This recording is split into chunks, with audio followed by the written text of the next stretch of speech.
the same way I go to Jesus and ask for forgiveness, I have to learn how to go to my husband and ask for forgiveness too. You're like hiding something when you're not. You're trying to be secretive and you're really not. Let our guard down and let our partner in. There's no apology on my end. If there's any apology that needs to be made, it's from you. Oh, this is what humility feels like. Yeah, I don't like it. Me and my hubby are like this.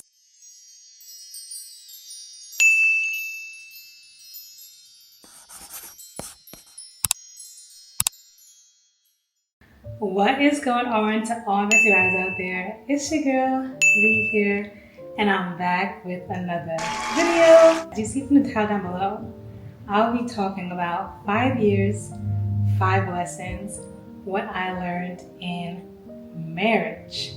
And this is a rather personal video. I'm trying not to get too personal, but while sharing some real gems. I wish somebody shared these gems with me before I got married. Although people were sharing gems with me, but they were like so surface level. Have fun, always laugh. Like those gems are valid gems. But I think what I'm going to share with you guys today is something that you learn in marriage, but at least I wish I had my mind prepared so that I could learn it quicker, because some lessons I learned quicker than others, and some lessons I learned took me a minute. And so much so that I'm probably still learning it as we speak, but it's the acknowledgement of it and the journey. A lot of lessons you don't learn overnight, but it's the acceptance that you need to be aware of it, to change it, so that you can be a better person. So without further ado, let me just dive right on in to lesson number 1. I think first, before I even begin on the lessons, I would share a little bit about my marriage. Is that I got married in 2019. I was 26 at the time.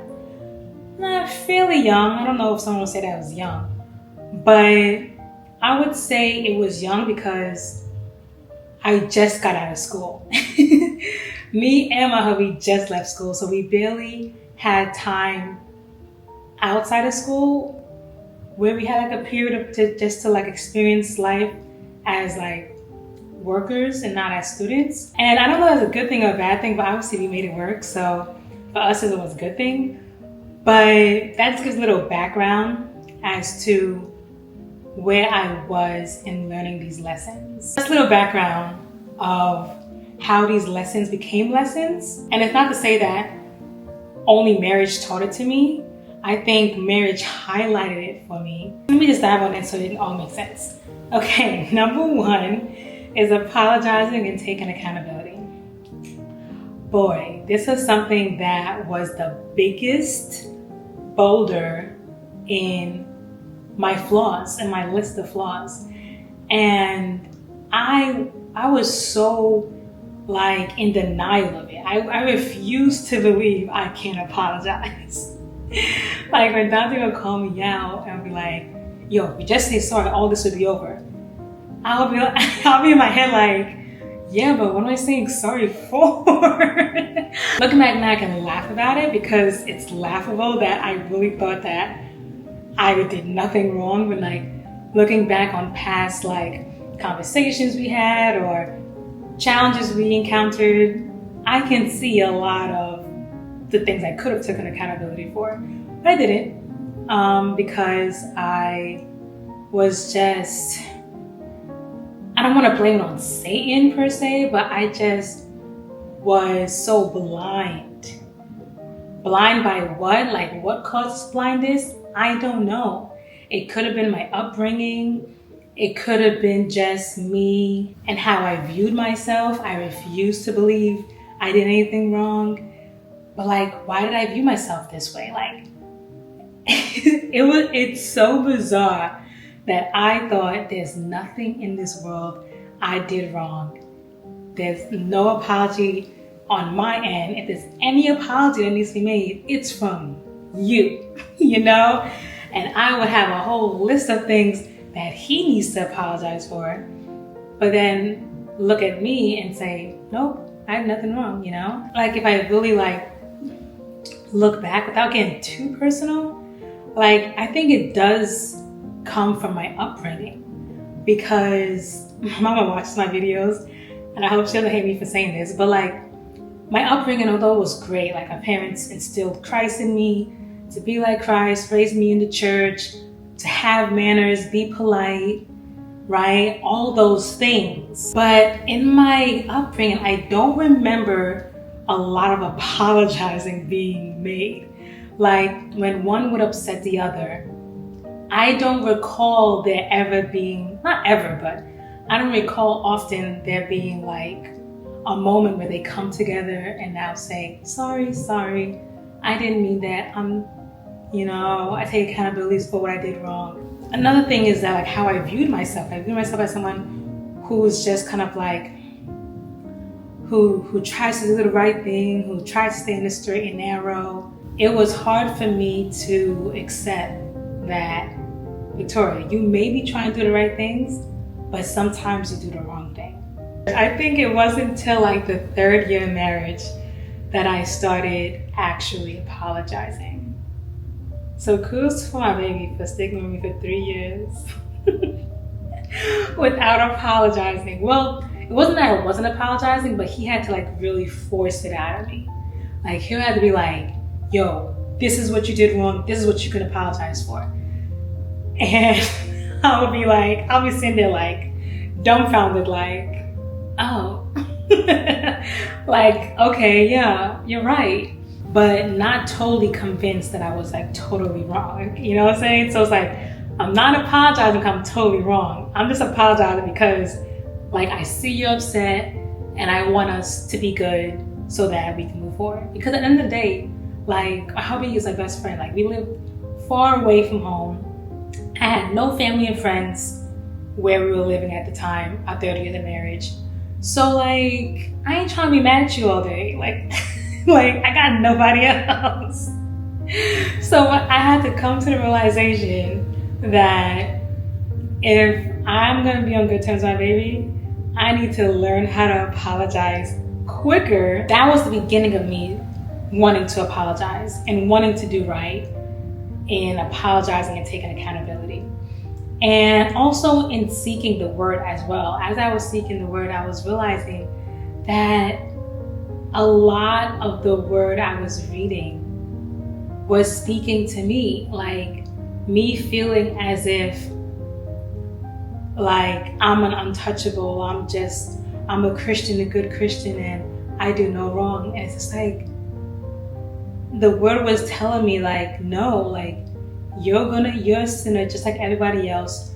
You're gonna commit sin, you're gonna make mistakes, but it's all about going to Jesus and asking for forgiveness, right?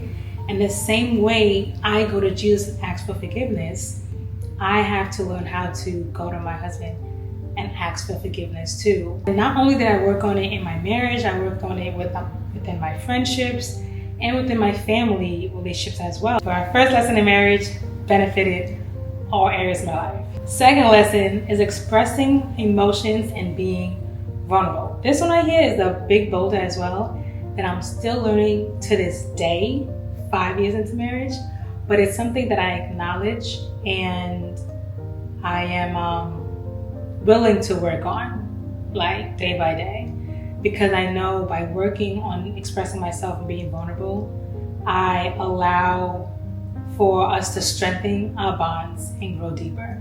Because if I don't invite Dante into like my deepest, darkest like feelings, like he will never really know that piece of me. So we will never really strengthen our relationships in that area, right? So I know that was really hard on me, and I don't know why it is, because I see most women out there like are very expressive and very like forthcoming with their feelings, and I admire them about that. I look at them like, wow, like you express that so eloquently. Whereas for me, it's just like, I don't even know where to begin when it comes to like my feelings and my emotions. And like, especially if you ask me in the moment, I would not know how to articulate it, not because I can't describe it. Yes, I can describe it, but I wouldn't feel safe or comfortable voicing it out loud. I'd rather just talk to myself in my head and talk to God in our alone time. And I think it comes from a lack of security in my emotions, because oftentimes I feel like my emotions are just so dumb and so frivolous, and it's just kind of like, oh, there's bigger things in life to worry about. So I don't give my emotions much importance. And I kind of like, okay, let them play its course. They'll find its way and move on somewhere else. But now I'm realizing that my emotions do hold a lot of importance, because it affects not only myself, but people around me, because the people who love me can see that I'm going through something. But it hurts them because it's like, I see you going through something, but you're not telling me what you're going through, so I can't help you with what you're going through. And it's just like, oh, like I thought I was helping them by not burdening them with my emotions, when in fact, it still kind of hurts them because they want to help me.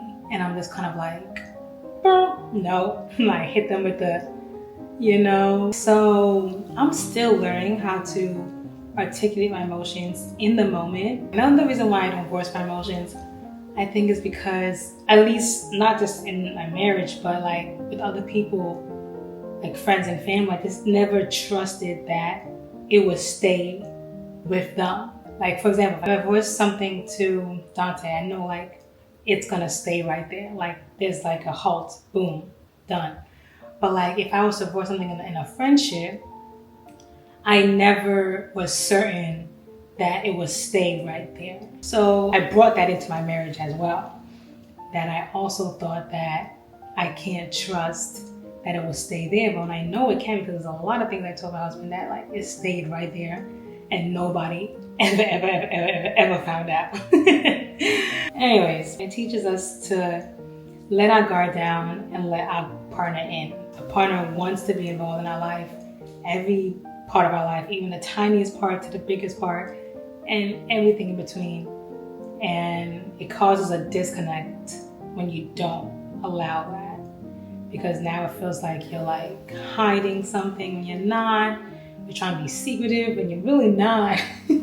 But now it's just like, no, let him in, let my partner in, let Dante in, so that I have like an open and honest access with my emotions with it. But I'm still working on that. Some things I am good at, but some emotions I still kind of struggle.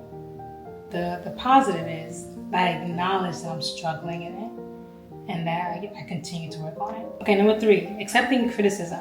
Boy, this kind of ties back to apologizing, taking accountability, kind of in a way.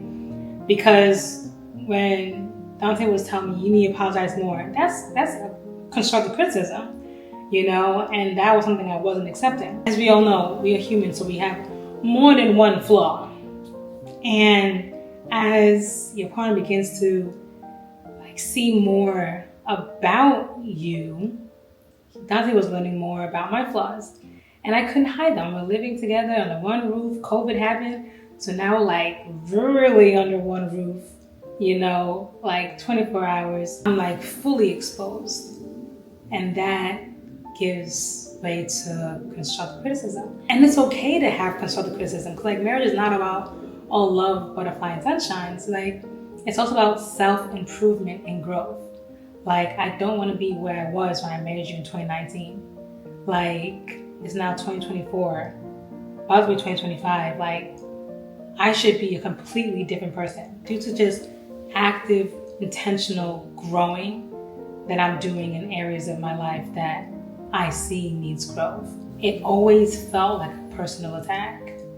It always, I always felt, I don't know where or why I felt that way, but now looking back, I see that he was just telling me this, making me aware of this so that I can be a better person for myself and I can be a better person for us in this partnership of a marriage, so that we can thrive and be happier in days to come. It did take some maturity, and because you have to admit, like at 26, you're going to be immature in some areas. And I think for me, I had to come to the realization that I was immature in taking constructive criticism. And him being a teacher really emphasized that, because he was always kind of saying it in a teaching way. And I think that's what really made me feel a personal attack, because I felt like he was the teacher and I was like a student. So I felt like it was like belittling in a sense. But then it's just like, no, when someone tries to give you constructive criticism, you need to humble yourself and allow that person to take like an upper role in that moment to tell you about yourself. And once I found that humility to just lower myself and listen, that's when I was just like, oh, this is what humility feels like. Yeah, I don't like it. When it comes time to teach, correct, rebuke, in love, you have to take a step down and allow that person to teach you, like correct you, and rebuke whatever you're doing in love. Just like expressing emotions, that took a good 3 years. I think it wasn't until like a third year in marriage, 2021, that I started to see like, okay, like I didn't like that, but I needed it. Like I had to take breaths and be like, okay, like even in the midst of him talking, because usually like in 2019, like in the middle of him talking, I would cut him off and be like, you're wrong. No, that ain't me. You know, like he wouldn't even get it out because I refused for it to even hit my earbuds, you know? But over time, I was like, Victoria, and also I will have a communication with God as well. I will talk to God and be like, God, please humble me, silence me so that I can hear. It's that verse that speaks on, what is it? Kind of like slow to anger. Okay, so James 1:19 says, understand this, my dear brothers and sisters. You must all be quick to listen, slow to speak, and slow to anger.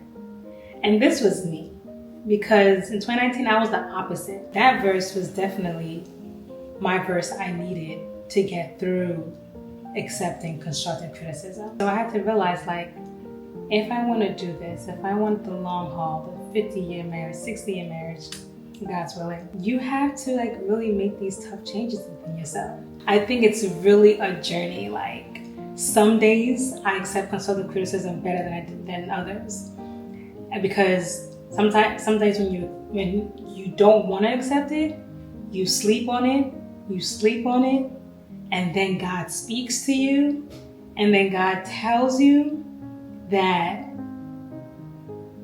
or reveals to you like, yeah, this is something that you may want to work on. And then you're like, wow, okay, God, I hear you. And that's God speaking for you, for your benefit and for your marriage benefit. So that happened to me a couple times where I was just like, dang, Dante's right. And that was another thing too, like accepting your partner's right sometimes. Do I have that here? I don't, but that's the bonus right there. Sometimes I never want to accept that he was right. You know how there's like this big joke in the media about how, and Steve Harvey does this joke all the time about how your wife is always right. And although like that may be like fine and dandy for some marriages, I realized in my marriage, I didn't want to be the type of wife. I didn't want to be the type of wife where like, I'm always right and you're wrong. And it's just like, no, like that's so like grimy in a sense that like, it's toxic in a way as well. That your partner who you married for all the plus all the reasons you married him, yet he's never right? Like, that just doesn't make sense to me. So why did you marry a man who's never right and that you're always right? It's weird. So no, I'm not in a marriage where my husband thinks I'm always right and that's like the only way to have a happy marriage. I'm sorry, I'm just not of that belief. I can't. I will say I did struggle with accepting that he was right sometimes.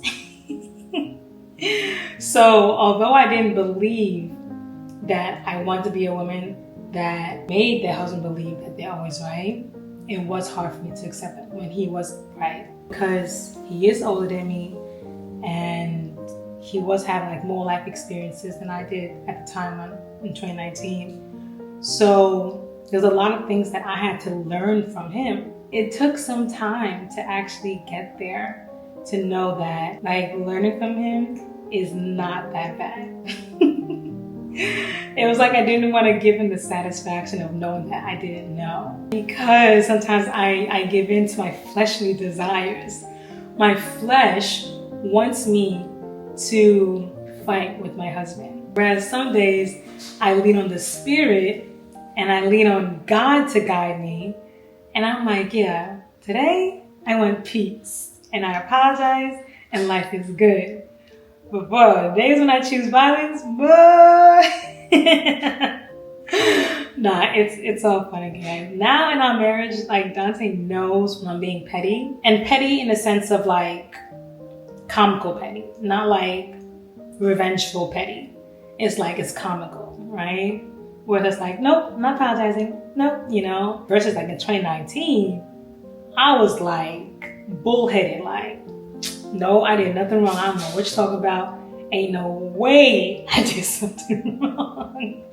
So I think over the years we learned each other. We learned our mannerisms, our voice tones. Okay, I gotta hurry up. Allowing him to teach me and teaching him. I kind of just spoke about that. Oh my goodness. Is number 4.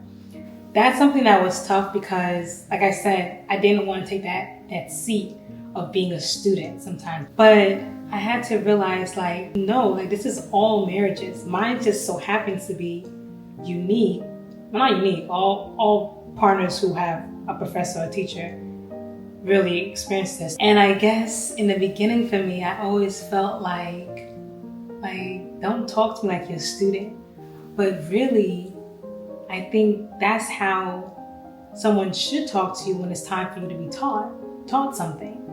Especially if it's something you don't know. Like if this person clearly has the knowledge and the experience, then they have to teach you or just expose you to the experience and the knowledge that they know. But then I would realize when it's my time to teach him on something, like my strong suit was my relationship with God and spirituality and religion.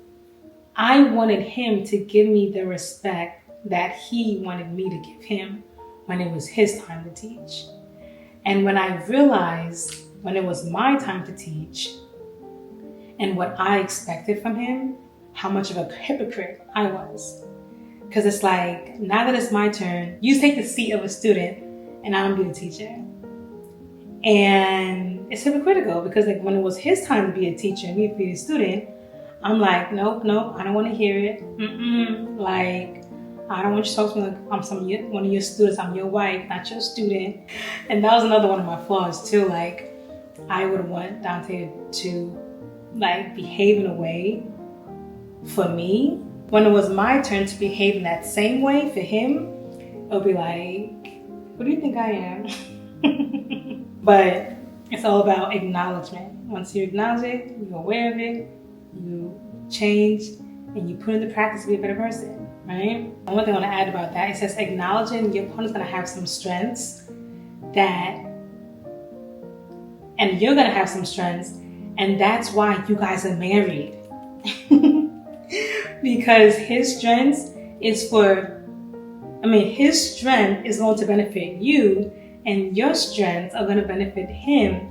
And then together, you guys are going to grow and become better people. I think there's something that needs to be done. Like God brought you two together for a reason. There's like a purpose for that. We're on a journey of finding that purpose, you know, because there's a lot of things that Dante and I still haven't even tapped into when it comes to marriage. Only 5 years in, and I know the Lord has so much more in store for us. So at this 5-year mark, like, I can't say for certain this is why God put us together and our strengths that made us be this way, you know. Who knows, year 7, year 8, 9, 10, we can be like, oh wow, your strengths brought this and my strengths brought that, and now look at what we were able to accomplish, you know. But I think God had to mold our character first, because there was a lot of character building that had to be done in order for God to work with you, because when you're faithful with little, you'll be faithful with much. So maybe God is like working with us, showing us like the characters that He wants, and then He'll reveal to us, like, you know. All right, last thing, fifth and final one, effective communication. And this is obviously the cliche answer that everyone shares whenever someone's about to get married. Is like, oh, communication is key. Communication is key. Oh, just communicate with your partner. Yes, absolutely. Like, that's why I put it number 5 and not number 1, because I didn't want to start off with like a gimmicky cliche answer. But this answer is truly key in a marriage, because it helped me. Because my butt, I entered into this marriage stubborn. I entered into this marriage selfish and arrogant and so self-righteous. Like, I had a lot of flaws about me, and I still do, but like the flaws I had in 2019 are different from the flaws I have now, or I'm just aware of them now. I don't know. And effective communication is one. Like, I would be like very snarky and petty, and if what you said hurt me, I'm gonna say something back to hurt you back, you know. And even if you didn't even say it to hurt me, you did. So now I'm gonna hurt you back. You know, like, I really needed help. And you know, and it's so funny because like, I thought that I was just like this Christian, the all doing right Christian who does the right thing, who leans on God and not her own understanding. And it's just like, girl, you are flawed to the bone. And communication was something that we really had to work on, because a lot of our arguments we were having in 2019, if we were to have it now, they'll be nipped in the butt in 3 minutes, right? But in 2019, those arguments would take hours. Hours, sometimes days, because we'll like put it to rest, wouldn't even come to a conclusion, and we'll have to come back because of the bullheadedness that I would have in whatever the argument was at the time. I don't know. It's 2019. It's buried in the dust now. Because now, half of the time, I apologize when I want to get things done and over with. Because now it's like, I don't even got the energy to even go back and forth. I was like, all right, what we gotta do? All right, this, that, okay, let me do this, let me do that. All right, we love each other, not done, you know? But boy, in 2019, I had the energy, I had the time, and you had the right one, because I was ready. I was ready. But it's funny because still at the same time, I'll be like in the midst of an argument with Dante, and at the same time, my heart will hurt because it's like, I don't want to fight with you. Like, you're the only person I have out here. Because we were living in California at the time. We had to now dig ourselves out. Since we dug this hole together, we gotta dig ourselves out together now. And I think that's what we did over the years that now allows us to be level-headed now, because we exhausted so much energy on frivolous arguments. In this marriage, my husband's role is to protect and provide, and I was like stripping him from that role by letting him know I don't need you. My mama raised me to be a strong Black woman, okay?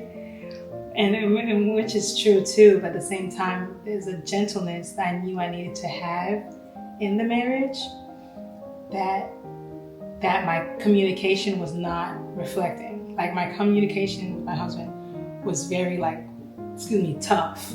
Like, I'm a tough girl, I don't need you. And I really had to dial back and be more gentle, which was weird because I didn't want to be, but I knew I had to be so that he can fulfill his role in protecting and providing and feeling appreciative of that. Because oftentimes he would protect and provide, and then I'll be like, whatever, I could have done that. Whatever, it wasn't that tough. It wasn't that serious. I would downplay his role because, it was just so weird. It was a weird time, 2019. I was going through a lot of mental battles. Yeah, I think it was a protection thing too, because I was actually trying to make myself believe I don't need him. So it's kind of like when you're walking through your house alone at night and you scared. It's just like, I ain't scared. God got me. I'm not scared. But really, you're scared. You are quivering in your boots.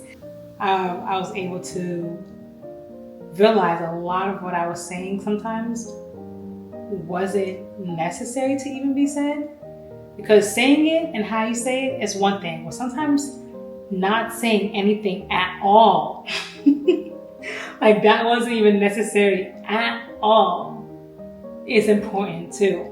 And that's not saying I'm condoning silencing women. No, it's just being more mindful in what you say. And when you're mindful in what you say, you realize half of the things you want to say doesn't even need to be said. At least for me, I realized that. When I'm really, really mindful about what I say, I'm just like, oh wow. In my head, I don't need to say that. I talk to myself a lot, and it's not even on some are you okay type of tip. It's really just me confirming a lot about what I want to say doesn't need to be said. I wanted to share 5 Bible verses that has brought guidance and encouragement. Let's see if we can do this at speedy lightning rate. Maybe I'll just do top 3 because honestly, I already chatted enough. Okay, Genesis 2:24, and it says, "This explains why a man leaves his father and mother and is joined to his wife." Genesis 2:24. This explains why a man leaves his father and mother and is joined to his wife, and two are united into one. And this is an important verse because this is what Dante and I did. We got married and immediately moved across the country. We really left our mother and father's home and we were joined as one. That's the beauty of this verse, because we weren't really united as one. We were still divided as individuals. Our first few years of marriage, we didn't know how to become one until 2 or 3 years in. Although yes, that brought conflict and struggle, I wouldn't want it any other way, because I love seeing the growth. I love going through a low point and seeing the high at the end. There's a beauty in the madness. you know? And it's not to say I'm gonna conjure or like manufacture conflict just to say like, oh, I've been through conflict. Like, no, if God wants me to have peace, I'll be content with peace. Now I can say we are joined as husband and wife and the two are united into one. Now, me and my hubby are like this. He is like my person, I'm his person. Like, we connect on anything and everything. Ephesians 5:25. For husbands, this means love your wives, just as Christ loved the church. He gave up his life for her to make her holy and clean, washed by the cleansing of God's word. He did this to present her to himself as a glorious church without a spot or wrinkle or any blemish. Instead, she will be holy and without fault. In the same way, husbands ought to love their wives as they love their own bodies. And you know what? It even goes on. I know oftentimes people read this verse as a way to like attack the men of like, you see, it says husbands ought to love their wife, love the church. Yes, but it also says, if you go up to verse 22, it says, for wives, this means submit to your husbands as to the Lord. For a husband is the head of his wife, as Christ is the head of the church. He is the savior of his body and the church. As the church submits to Christ, you wives should submit to your husbands. So it's a balance, and oftentimes it's misinterpreted because in this society, at least in this climate right now in this society, women want to be seen as independent. And if that's your prerogative, you go, girl. But for the women who want to get married, it is nice to have this mentality because it allows the power dynamic in a relationship to really like balance out. Ecclesiastes 4:9-12. This is my husband's favorite book of the Bible. He loves himself some Ecclesiastes. So it says, 2 people are better off than one, for they can help each other succeed. That's verse 9. I'm going to stop there. So that goes back to allowing Dante to teach me and Dante allowing me to teach him, and allowing our strengths to help each other. If one person falls, this is verse 10. If one person falls, the other can reach out and help. But someone who falls alone is in real trouble. Sure can be. Because if I never got married and I had all these flaws just staring at me in the face, I probably would have never corrected myself at the rate I did being married. So I would have fell multiple times in other areas in life that would have probably been more public, more embarrassing, more damaging than in the privacy of my marriage. And that's why it's better for 2 than for 1, because they can help the other. Likewise, 2 people lying close together can keep each other warm. But how can one be warm alone? A person standing alone can be attacked and defeated, but 2 can stand back to back and conquer. 3 are even better, for a triple brand cord is not easily broken. And that third person is God, honestly, because God is in this relationship with us. When you invite God into a relationship, like with y'all 3 together, y'all can go through any and everything without like shame, or like the pain will be lessened, the sorrow will be lessened, and I really and wholeheartedly believe that. So anyways, I say a lot to say. 5 years, 5 lessons that I learned in this marriage, and I just wanted to share with you because I think with this mentality that I can share that I had going into marriage and how it affected the first few years of marriage, maybe you're going into marriage and you may have that same mentality. And this could be your warning to start, you know, correcting yourself and seeing how God can lead you to take like a better direction, and how you can see and speak and understand and love and respect your partner. I'm happy with my journey. I'm happy with how we've gone through it and where we are now.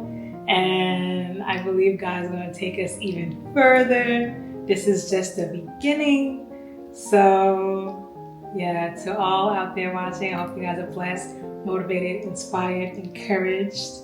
Okay, wherever you are on your journey, singleness, in married, right, in your honeymoon stage right now, or years have passed and you have some experiences, I hope you were blessed. And just know I love you guys. And thank you guys for watching all the way to the end, because I am a chatterbox today. Anyways, I love you, riders, and I'll see you guys in the next video, which should be, again, a chit-chat video. So I hope you guys enjoy it. Love you. See you next time. Bye.